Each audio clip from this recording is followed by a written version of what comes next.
Before I get into the details of the larger steps of development in terms of my intercultural competence, I want to give a little background of where it all began, Spirit Lake, Iowa.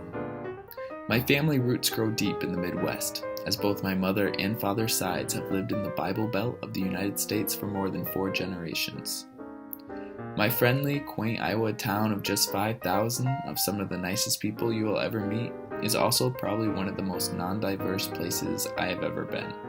That being said, I had very little exposure to cultures and customs other than my own growing up. I love my hometown. However, my intercultural competence was relatively stagnant due to the lack of use and practice. Stuck in a state of unawareness that there was a world beyond my own culture and values.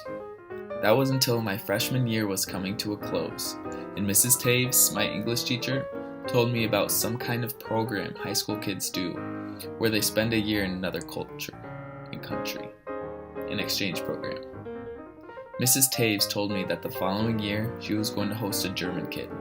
My mind was blown. To me, Germany may as well have been from another planet. And on top of that, someone from there was going to come to Spirit Lake. I could not believe such a thing was possible. The following year came, and Vincent, the German exchange student, and I became really good friends, hanging out after sports practices and on the weekends. However, despite the amount of time we spent together, anything I gained in terms of intercultural competence was undoubtedly superficial. Sure, I recognized there was a difference between what I was living and the life he came from, but I failed to connect the dots of that we have very different values and motives that drive our actions.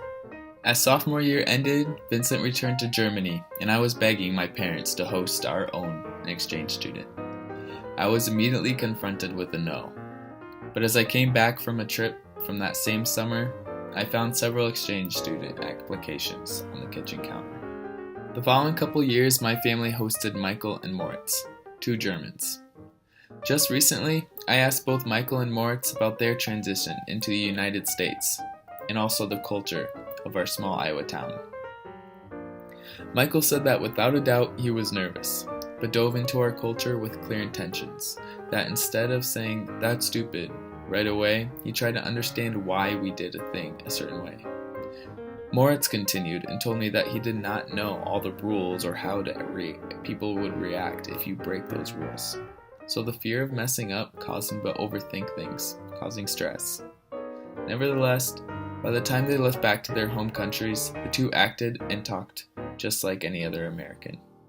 As the idea of spending a semester in a foreign country grew, I began the planning process of spending a semester abroad in Palma de Mallorca, Spain.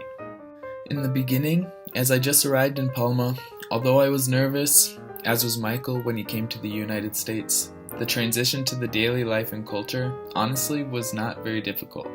At first glance, it was just another place that had a little bit different type of food and language. However, as time progressed and I was no longer in the honeymoon stage of my experience, it was clear that I lacked the intention to understand the motives behind actions from people of other cultures, like Michael did. I developed a judgy attitude towards many aspects of the Spanish culture.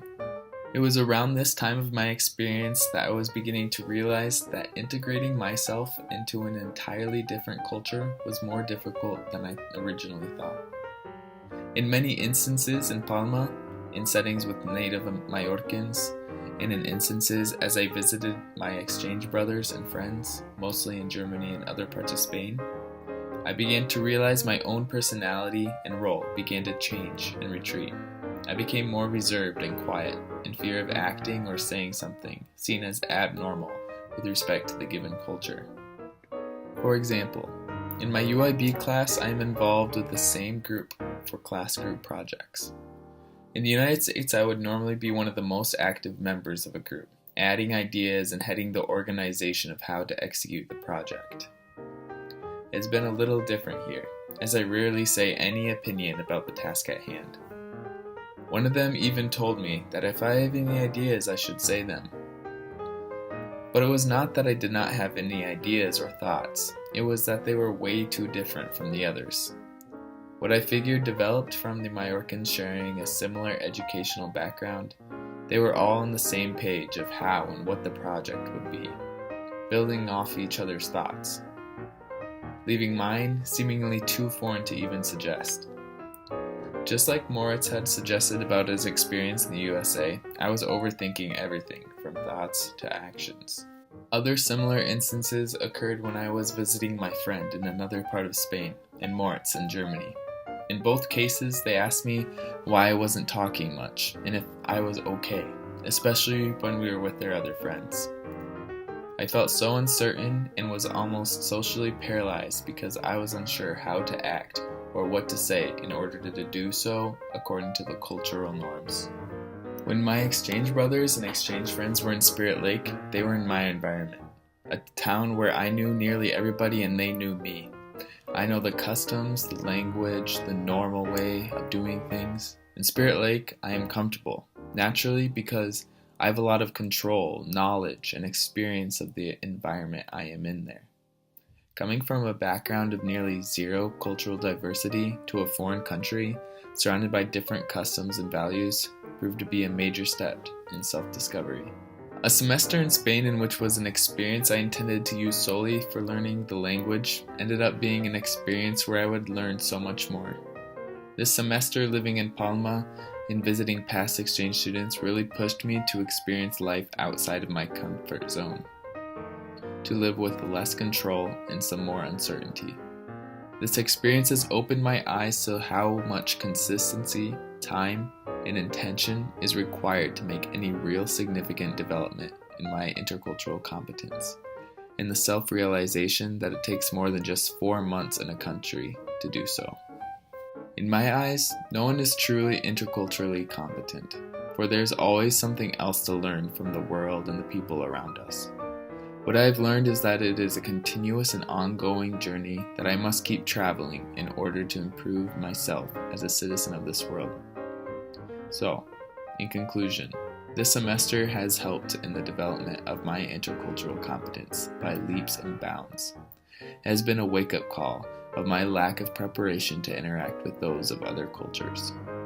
Continuing forward, I'm going to continue through my life while being intentional, while being conscious of those around me and looking more in depth of the reasons and values that drive their actions. And the key to improve all that is practice. Practice preparation. Yes, I have come a long way from where I was at the beginning of the semester, but a lot of work is left to be done.